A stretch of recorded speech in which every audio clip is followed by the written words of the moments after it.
Hello Sujatha. Good morning sir. Good morning. తొందరగా రా, నేను మీ హాస్టల్ ముందే ఉన్నాను. 5 minutesలో ఉంటాను సార్.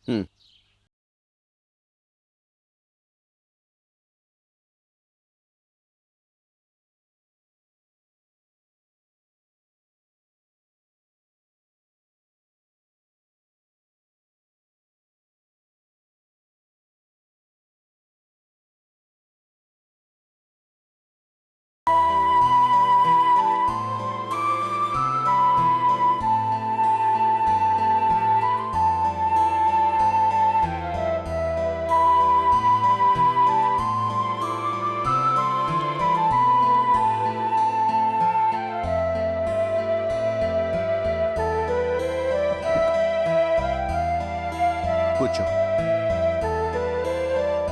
ప్లీజ్.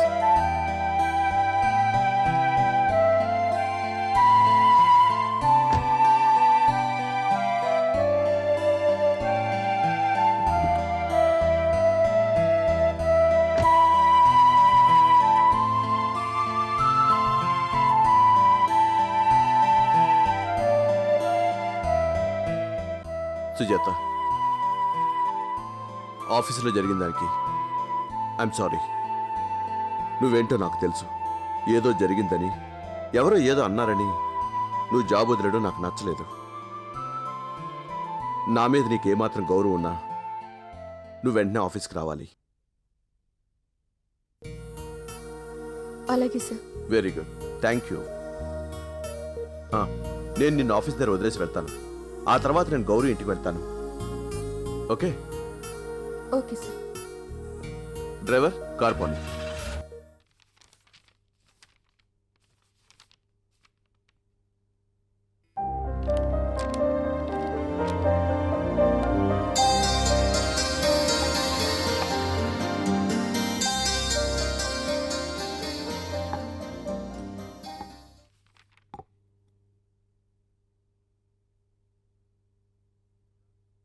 యశోదా, టైం అవుతుంది.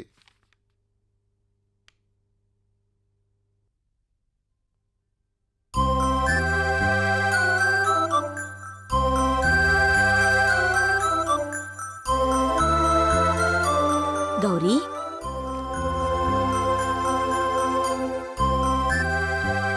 ఏంటి దంపతులిద్దరూ ఎక్కడికో బయలుదేరినట్టున్నారు? అవునమ్మా, పక్కూర్లో మనకు తెలిసిన వాళ్ళ పెళ్లి, అక్కడికి వెళ్తున్నాం. తోడు దొంగలు మధ్యలో ఇదెందుకులే అని నన్ను వదిలేసి వెళ్తున్నారు కదూ. సర్లే, ఎంజాయ్ చేయండి. ఓసి దుర్మార్గురాలా, నోటికి ఎంత మాట వస్తే అంత మాట అనేయడమేనా నిన్ను? సరే సరే సరే, మరి నన్ను కూడా తీసుకెళ్ళొచ్చు కదా. నువ్వు రావేమో అనుకున్నావమ్మా. అలా అనుకుంటేనే కదా మీరు మాత్రమే వెళ్ళగలిగేది. అదిగో మళ్ళీ. సరే సరే సరే, వెళ్ళండి. సర్లే రా యశోదా, వెళ్ళొస్తావమ్మా. వస్తాం గౌరీ. తొందరగా వచ్చేయండి. జాగ్రత్త. సరే.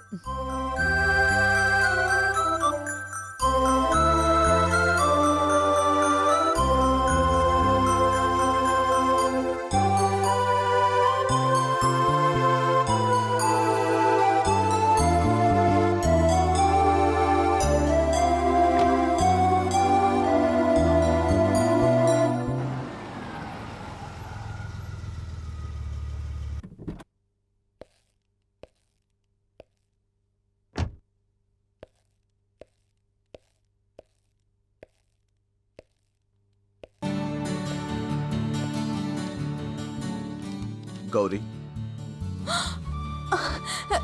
సార్ రండి సార్, ప్లీజ్ కమ్ రండి,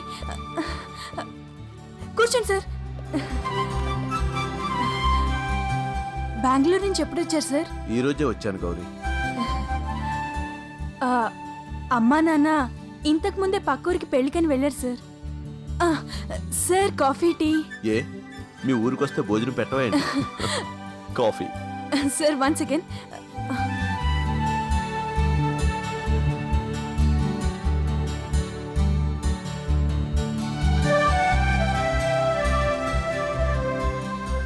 సార్ కాఫీ. Thank you.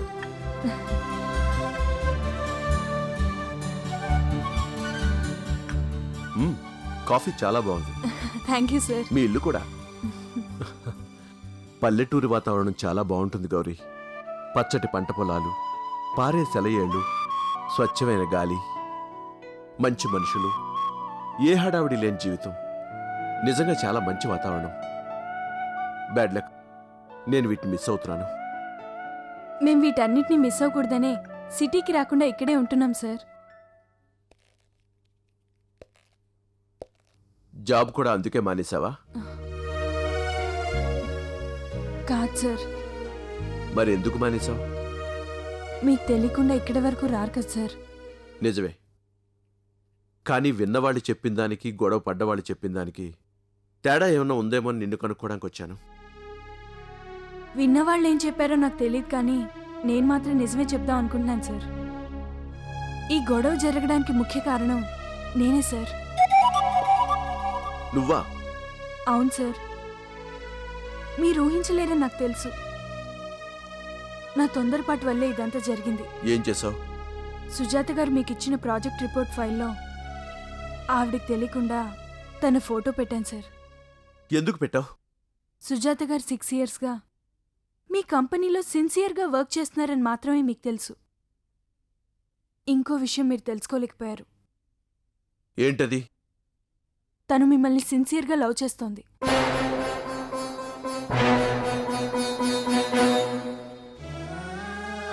అవును సార్, తను మిమ్మల్ని లవ్ చేస్తుంది, కానీ ఆ విషయం మీతో చెప్పలేకపోతుంది. అది మీకు తెలియాలని, ఒంటరిగా సాగుతున్న మీ జీవితంలో సుజాత గారి ద్వారా మార్పు తీసుకురావాలని నేనే ఆ ఫోటోని ఫైల్లో పెట్టాను సార్. కానీ బ్యాడ్ లక్, అది మీరు చూడకుండా జీఎం గారు చూశారు. అందుకే ఈ గొడవంతా జరిగింది. గౌరీ, నీకు తెలుసో లేదో, వెన్నెల ఎంత విరిసినా చంద్రుడిని వీడిపోలేదు. కెరటాలు ఎంత ఎగసినా కడల్ని వీడిపోలేదనేది ఎంత వాస్తవమో, నా మనసు నా భార్యను మర్చిపోలేదు అనేది కూడా అంతే వాస్తవం. రాజేశ్వరి చనిపోవడం వల్ల నేను తనను భౌతికంగా మిస్ అయ్యానే గాని మానసికంగా తను ఇంకా బతికే ఉంది. నా ఊహల్లో పల్లెటూరు వాతావరణాన్ని వదిలి మీరు సిటీకి రాలేకపోతున్నారే, మరి నా రాజేశ్వరిని మర్చిపోయి నేను ఇంకొకరిని ఎలా ఇష్టపడగలను గౌరీ? నేను నా భార్యతో పాటు 2 కూతుళ్ళు కూడా పోగొట్టుకున్నాను. నీ వయసు వాళ్ళని చూస్తుంటే నాకు నా కూతుళ్ళే గుర్తొస్తారు గౌరీ. అందుకే ఆడవాళ్ళంటే ఓ ప్రత్యేకమైన అభిమానం, గౌరవం చూపిస్తాను. నిజమే సార్, కానీ పోయిన వాళ్లే తలుచుకుంటూ ఎన్నేళ్ళు ఇలా? ఇప్పుడు మీ లైఫ్లో ఆఫీస్, బిజినెస్, వాటితో పాటు ఎన్నో టెన్షన్స్, ఇవే మెయిన్గా కనిపిస్తున్నాయి. కానీ వీటి తర్వాత మీ మనసుని అర్థం చేసుకునే మనిషి ఇంకొకరు మీకు తోడుగా ఉంటే మీ లైఫ్లో పరిపూర్ణత ఉంటుంది సార్. గౌరీ, ఒక వ్యక్తి జీవితాన్ని వాస్తవంగా ప్రతిబింబించేది ఆ వ్యక్తి మనసే. నేను నా భార్యతో కొంతకాలమే గడిపినా అది నాకు పూర్తి జీవితాన్ని సరిపడా సంతృప్తినిచ్చింది. అందుకే నా మనసుకి పరిపూర్ణత పొందలేకపోతున్నాననే ఫీలింగ్ కలగడం లేదు. ఫీలింగ్ కలగకపోవడం వల్ల పరిపూర్ణంగా ఉన్నాం అనుకోవడం కరెక్ట్ కాదేమో సార్. తాజ్మహల్ని చూడాలనే కోరిక నాకెంతో ఉంది, కానీ ఇప్పుడు ఈ క్షణాన తాజ్మహల్ని చూపిస్తాను రమ్మంటే నేను వెళ్ళలేను సార్. ఎందుకంటే మీతో మాట్లాడుతుంటే నాకెంతో సంతృప్తిగా ఉంది. ఇప్పుడు తాజ్మహల్ చూడాలనే ఫీలింగ్ నాకు కలగడం లేదు. కానీ మీరు వెళ్ళిపోయిన తర్వాత ఓ గంటకో లేక సాయంత్రానికో నాకు తాజ్మహల్ చూసే అవకాశం ఇప్పుడు వస్తే బాగుండు అనిపిస్తుంది. అలాగే మీకు కూడా ఇప్పుడున్న సంతృప్తి కంటే ఇంకా సంతృప్తిని మీ మనసు కోరుకుంటుంది, కోరుకోవాలి. అంతేకాదు సార్, ఒక మనిషి జీవితంలో సంతానం అనేది ఎంతో ముఖ్యమైంది. దాంట్లో సంతోషం, బాధ రెండూ ఉంటాయి సార్. మీరు ఇలాగే ఉంటే ఆ రెండింటిని ఎంజాయ్ చేయలేరు సార్. లేదు గౌరీ, నేను ఇప్పటికది ఎంజాయ్ చేస్తున్నాను. నీ వయసు వాళ్ళు చూస్తే నాకు నా కూతుర్లే గుర్తొస్తారని చెప్పాను కదా. నిన్ను కూడా అలాగే అనుకుంటున్నాను. నువ్వు జాబుకి రిజైన్ చేసావంటే బాధ కలిగింది. నా పర్సనల్ లైఫ్ గురించి ఎంత ఇంట్రెస్ట్గా మాట్లాడుతుంటే సంతోషం కలిగింది. ఇవి నేను కన్నవాళ్లతోనే పొందాలా? యశోద కృష్ణుని కనకపోయినా ఆమె కృష్ణుడి తల్లే, కాదని అనగలమా? అందుకే నేను సంతృప్తిగా ఉన్నాను అంటున్నాను గౌరీ. అయ్యుండొచ్చు సార్, కానీ మీరు ఇలా దిగులు పడ్డాన్ని నేను చూడలేకపోతున్నాను. అందుకే మీ లైఫ్ మళ్ళీ స్టార్ట్ అవ్వాలని మనస్ఫూర్తిగా కోరుకుంటున్నాను. అలా కోరుకోవడం నాకు ఇష్టం లేదని నీకు తెలుసు, అయినా కోరుకుంటున్నావు. నీ ఇష్టం. అది నీ మనసుకు మాత్రమే సంబంధించిన ఆలోచన కాబట్టి నాకు ఇబ్బంది లేదు. పోతే ఇక్కడ రావడానికి ముందు సుజాతను కలిసి ఆఫీస్కి పంపించాను. అలాగే నిన్ను కూడా మళ్ళీ ఆఫీస్కి రమ్మనాలని ఇక్కడికి వచ్చాను. ఏమంటావు? మీలాంటి వ్యక్తి దగ్గర పనిచేసే అవకాశాన్ని నేను పోగొట్టుకోలేను సార్. ఆవేశంలో తప్పు చేశాననే బాధలో రిజైన్ చేశానే కానీ మనస్ఫూర్తిగా నేను ఈ జాబ్కి రిజైన్ చేయలేదు. జరిగిన దాని గురించి మర్చిపో. సరే, రేపు నువ్వు ఆఫీస్కి వస్తున్నావు కదా? Definitely sir. Okay, bye. Bye sir. Thank you very much.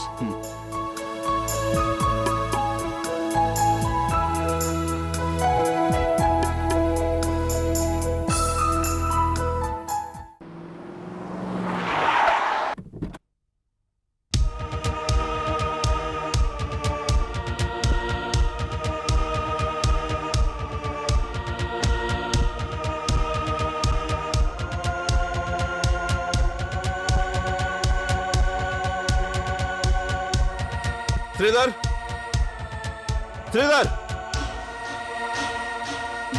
ఏంటన్నయ్యా, ఏమైంది? షటప్ షటప్ ఐసే. ఏంటి బావా? సుజాత గారిని ఎందుకు సస్పెండ్ చేశావు? చెప్పు. అది కాదు బావా. చూడు, నేను ఆ కంపెనీ చైర్మన్గా అడుగుతున్నాను.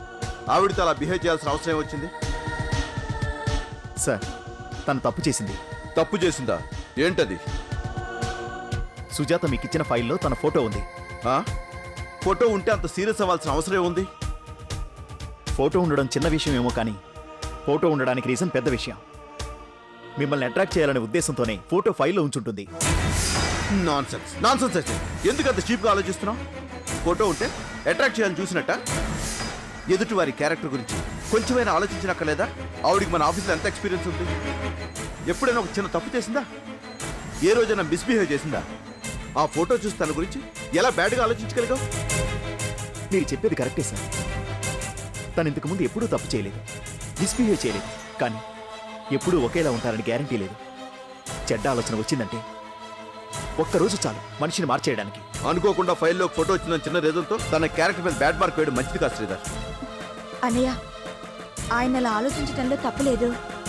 ఒంటరిగా ఉన్నావని నిన్ను ఆకర్షిస్తే అను, ఏది తప్పో ఏది ఒప్పో నాకు బాగా తెలుసు. ఇది ఇంటి వ్యవహారం కాదు.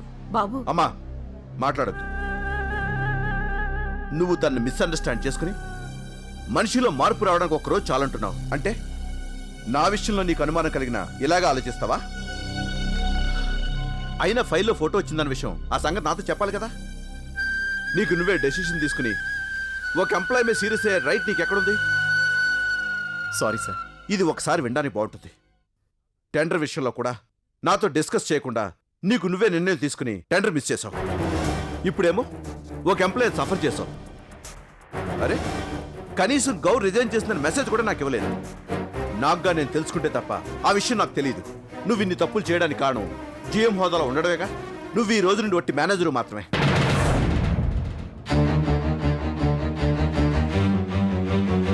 దానికి ఇష్టమైతేనే ఆఫీస్కి రా, లేదంటే నీ ఇష్టం.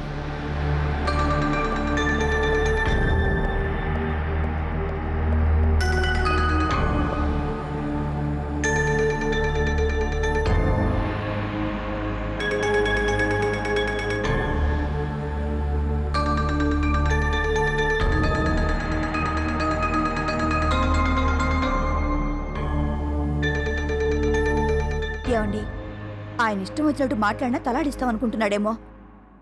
చెల్లి భర్తన కనీసం విలువ లేకుండా నా ముందే అంతంత మాటలంటాడా? మీరేం ఆఫీస్కి వెళ్ళిన అవసరం లేదు. కోప్పడకను. పాపం బావగారు ఆవేశంలో ఉండి ఏదో అన్నారు. ఈరోజు నన్ను మేనేజర్ని చేసినంత మాత్రాన మనకు పెద్దగా నష్టమేం జరగదు. ఎప్పటికైనా ఆఫీస్ మన సొంతం కావాల్సింది. ప్రెస్టేజ్కి పోయి మనం ఆఫీస్కి వెళ్ళకపోతే పరిస్థితులు మన చేయి దాటిపోతాయి. నిజమే, కానీ మీరు మేనేజర్గా ఉంటే ఆఫీస్ మీ కంట్రోల్లో ఉంటుందా? ఏ ఇబ్బంది లేదు. నేను జీఎంగా లేకపోయినా ఆఫీసులోని ప్రతి కదలిక నేను తెలుసుకోగలను. నువ్వు ఈ విషయం గురించి మర్చిపో. తినడానికి ఏమైనా స్పెషల్ ఉందా? ఇప్పుడు తిన్నాంగా. నాకు ఓ టైం వస్తుంది, అప్పుడు మీ అన్నయ్యతో దీనికి డబుల్ తినిపిస్తాను.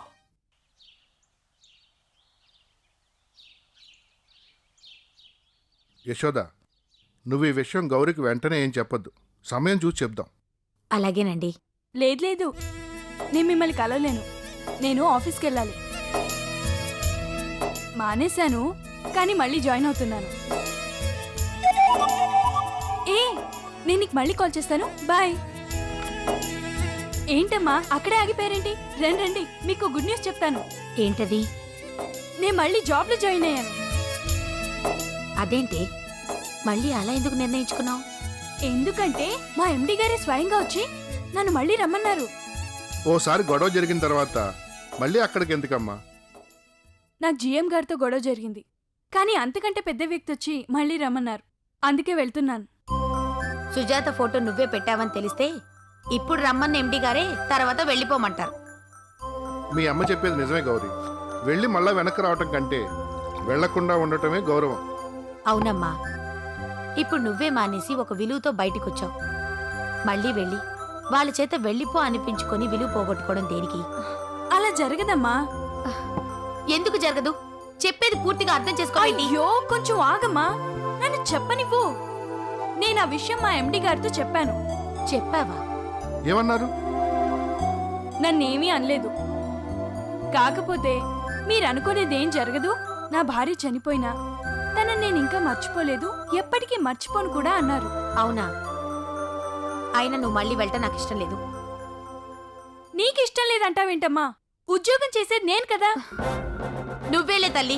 అయినా ఆ ఉద్యోగం నీకు అవసరమా? అవసరమా అనవసరమా అని ఆలోచించడానికి ఇది సమయం కాదమ్మా. ఎందుకంటే మా ఎండి గారే వచ్చి నన్ను రమ్మన్నప్పుడు నేను వెళ్ళకపోతే పొగరనుకుంటారు. కాబట్టి ఖచ్చితంగా వెళ్లాల్సిందే. ఫోన్ చేసి నేను రాలేను సార్, ఇక ఈ ఉద్యోగం నేను చేయాలనుకోవడం లేదు, నన్ను క్షమించండి అని పద్ధతిగా చెప్పు. అప్పుడు ఎవరు నీకు పొగరని అనుకోరు. అలా చెప్పడమైనా దేనికమ్మా? 10 మందిలో అవమానింపబడ్డ సుజాత గారే ఎండి గారు రమ్మనగానే వెంటనే ఆఫీస్కి వెళ్లారట. 6 years ఎక్స్పీరియన్స్ ఉన్న సుజాత గారే ఇవేమీ మనసులో పెట్టుకోకుండా ఆఫీస్కి వెళ్తే నేను మాత్రం ఎందుకు రానని ఫోన్ చేయాలి? నేను రేపు ఆఫీస్కి వెళ్తున్నాను, అంతే. గౌరీ, గౌరీ, చూసారా? ముందే చెప్దామండి అంటే మీరు వినలేదు. ఇప్పుడు చూడండి, అది మళ్ళీ ఆఫీస్కి వెళ్తుందట. యశోద, అనుకోకుండా ఎండి గారు రావటం, గౌరీ వెళ్తారంటం జరిగింది. దానికి నేనేం చేయను? ఎప్పుడు ఏం జరుగుతుందోనని నేను ముందే అన్నాను. సరేలే, అయిందేదో అయిపోయింది. ఇప్పుడు ఉద్యోగం చేస్తే మాత్రం వచ్చే నష్టం ఏంటంట? ఆ వచ్చేవాళ్ళు ఉద్యోగం చేసే అమ్మాయి అయితే చేసుకోమంటారా? బంగారంలా చేసుకుంటారు. అది ఇంకా మనకే విలువ. వచ్చే వాళ్ళ గురించి నేను ఆలోచించడం లేదండి. ఇది చేసుకోవడానికి ఒప్పుకోదేమోనని నా భయం. నువ్వేం భయపడాల్సిన పని లేదు. ఎలా జరగాలనుంటే అలా జరుగుతుంది. కళ్యాణం వచ్చినా కక్కు వచ్చినా ఆగదంటారు. దాని టైం వస్తే ఎన్ని అడ్డంకులు వచ్చినా ఆగదు. ఆ టైమే రాకపోతే మనం ఎన్ని ప్రయత్నాలు చేసినా జరగదు. నువ్వు వెళ్ళి స్నానానికి నీళ్లు పెట్టు.